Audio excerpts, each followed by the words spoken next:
કેમ છો બાળકો? હું છું દક્ષા પ્રજાપતિ. મારી ચેનલ દક્ષાસ એજ્યુકેશન એડવેન્ચરમાં આપનું સ્વાગત છે.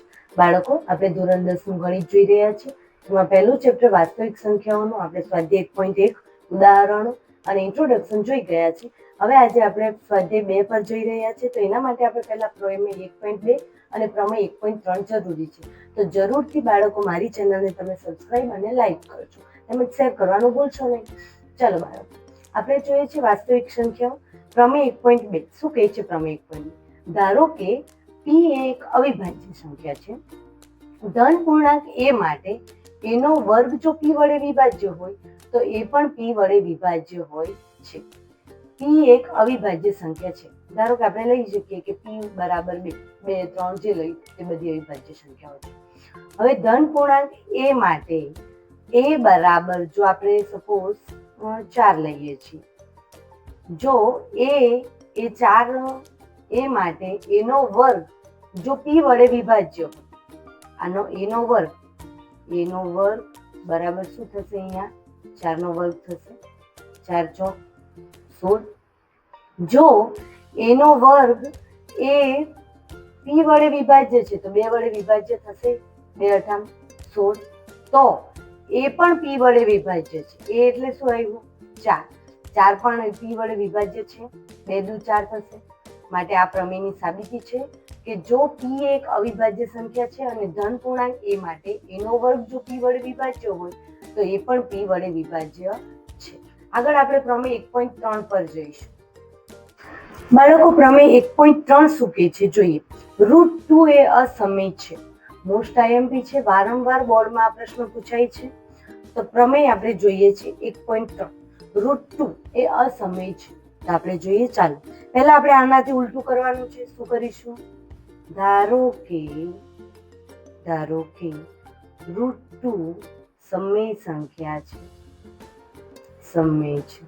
સમય સંખ્યા અને અસમય સંખ્યા વિશે આપણે ઇન્ટ્રોડક્શનમાં જોઈ લીધેલું છે. તો સમય સંખ્યા છે. હવે √2 બરાબર આપણે શું લખી શકીએ? સમય હોય તો આપણે p ના છેદમાં q લખી શકીએ, એટલે r ના છેદમાં હું s લખી શકું, જ્યાં s બરાબર 0 નથી. બરાબર. હવે માટે આપણને શું મળી શકે? વર્ગમૂળ 2 બરાબર a અને b પૂર્ણાંક માટે એના છેદમાં b લઈ શકું. ઓકે. a અને b પરસ્પર અવિભાજ્ય લઈ શકીએ. આથી આપણે b વર્ગમૂળ 2 બરાબર એ લખી શકું. અહીંયાથી ભાગાકારમાં છે તો અહીંયા ગુણાકારમાં જશે, એ લખી શકું. હવે આપણે બંને બાજુએ વર્ગ કરીએ છીએ. બંને બાજુ વર્ગ કરતા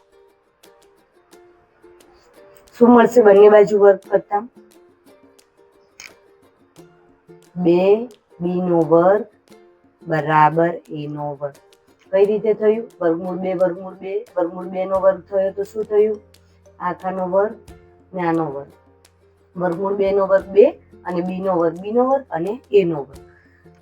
જ્યાં માટે આપણને a વર્ગ એ શું મળશે? 2 વડે વિભાજ્ય છે. અહીં શું મળે છે? a વર્ગ 2 વડે વિભાજ્ય છે.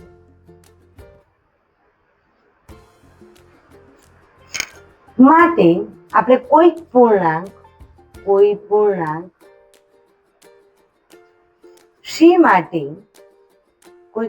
c માટે a બરાબર 2c લખી શકું.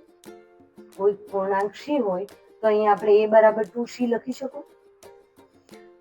એમાં એની કિંમત મૂકીએ. કઈ રીતે? આ શાના પરથી આપણે લખ્યું છે? પ્રમેય નંબર 1.2 પરથી લખ્યું છે.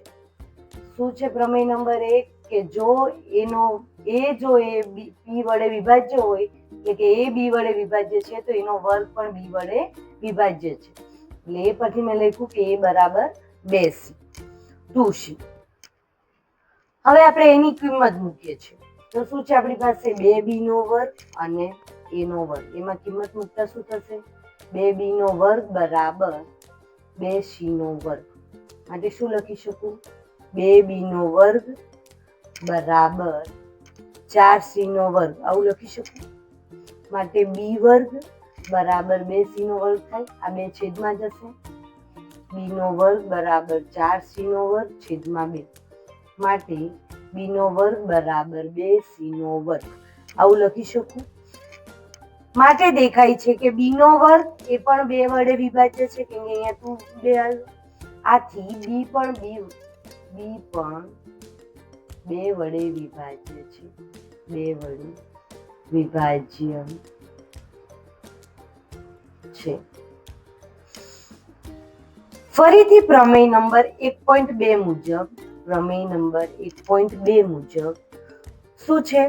p બરાબર આપણે 2 સાથે ઉપયોગમાં લેતા a અને b ને ઓછામાં ઓછો એક તો 2 અવયવ છે જ. અહીંયા આપણને જોયું કે a સાથે પણ 2 એક અવયવ છે અને અહીંયા પણ મળે છે એક અવયવ. તો માટે આપણને √2 સમય છે તે ધારણા અસત્ય છે. માટે √2 સમય છે તેવું અસત્ય સાબિત થાય